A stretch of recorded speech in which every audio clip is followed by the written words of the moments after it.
Okay, students, this is number 12, quantity. We already did empty, so the second one is heavy, 2 syllables. Synonyms, bulky, top-heavy, weighty. Opposite, antonyms, light, weight, less weight, fluffy. I want to explain top-heavy when it comes to a corporation.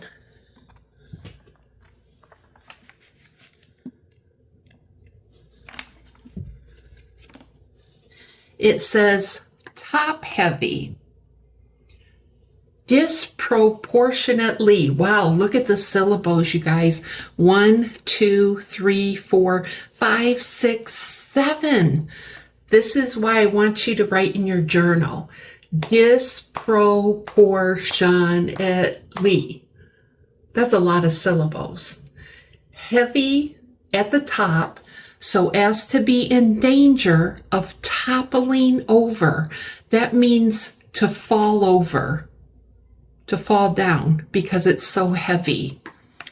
We can say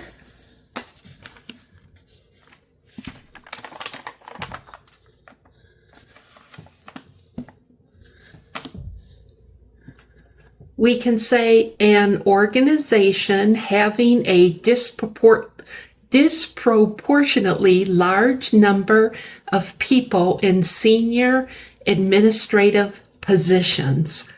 Woo, that's a lot. Why is this in purple? Because it's an adverb, okay?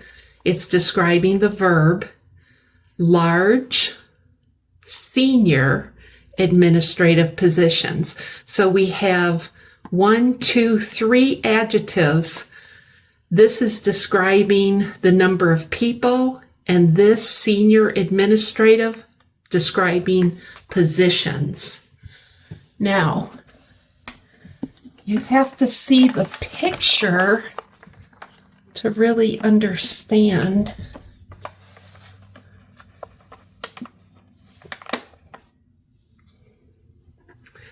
So look at this. Sometimes you can see the dollar sign, okay? A lot of money was spent. This is the top piece, okay? So why did it topple over? Because too many bosses, too many administrative senior people at the top.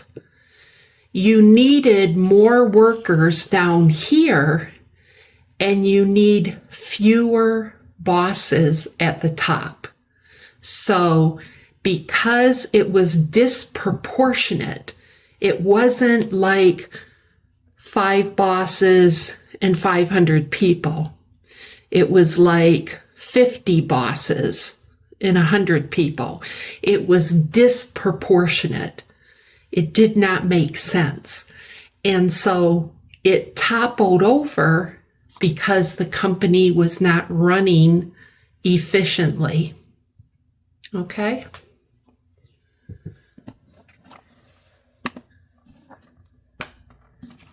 So that's one way we can use top heavy. The company was top heavy.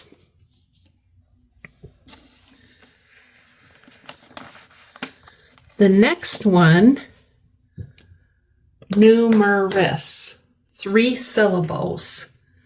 Many, several, myriad. Opposite, few, limited, countable. I want to look at this word here, myriad.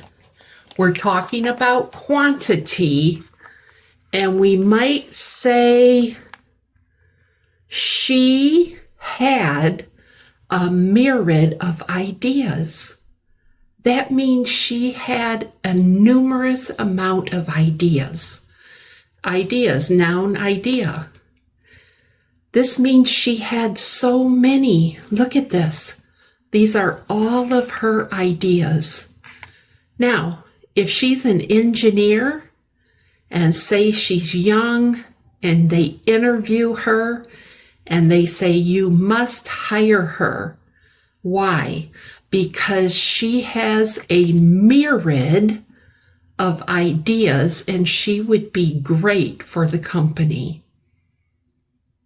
Okay, so we're talking about how many ideas? A myriad, numerous.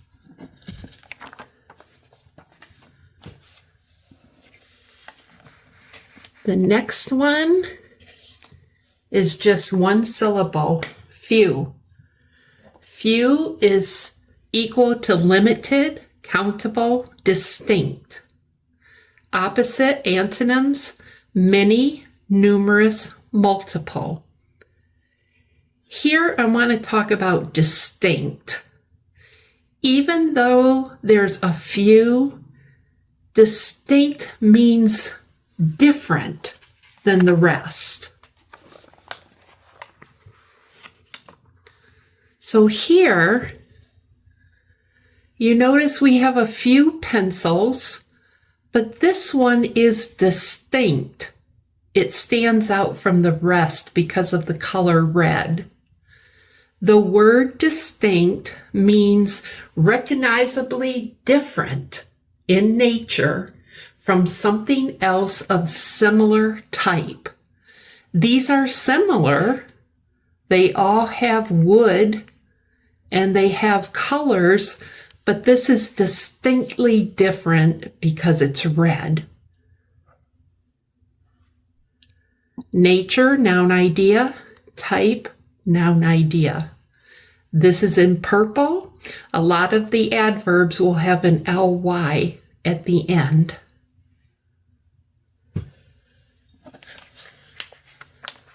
So distinctly different.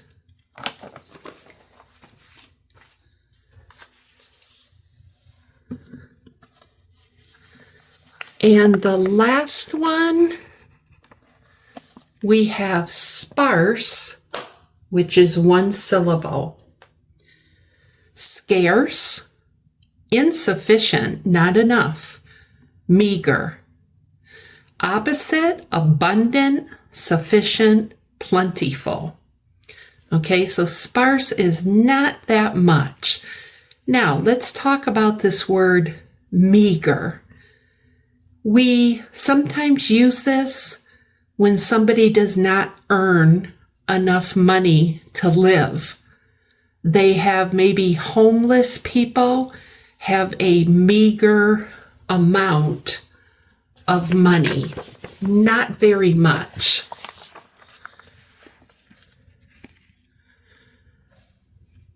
This says meager, of something provided or available, lacking in quantity or quality. He was forced to supplement his meager earnings.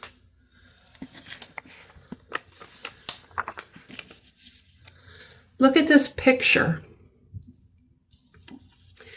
He looks like he's homeless, or even if he does have a home, you can tell that he is working very hard every day. He's pulling this cart, and whatever he's collecting, he is probably selling.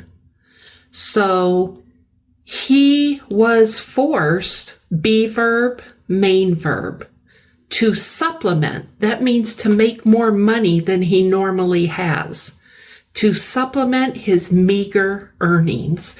So his earnings are very small, very limited, not enough.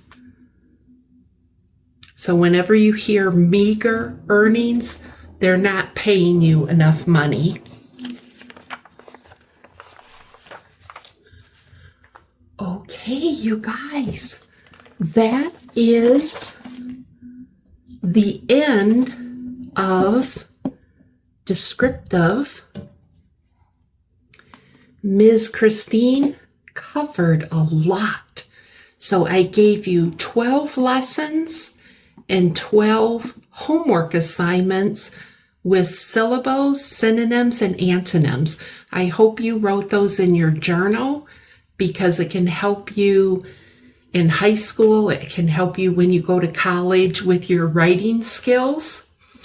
But look at this. Remember I said categories or types.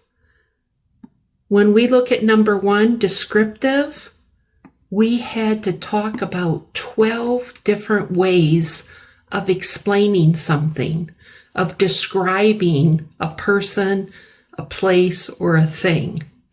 Now that we are done with the subcategories, the next one I'm going to talk about is demonstrative. It will not be this long. This is too much. So these will be much shorter. And after we're done with those, then we're going to go on to verbs and adverbs, a different color. So on the next video, if I can do 2 on a video and then 2 and then 2, we might move along a little bit faster. Okay, you guys, have a good week. Like, subscribe, and share. Tell a friend. Thank you. Bye-bye.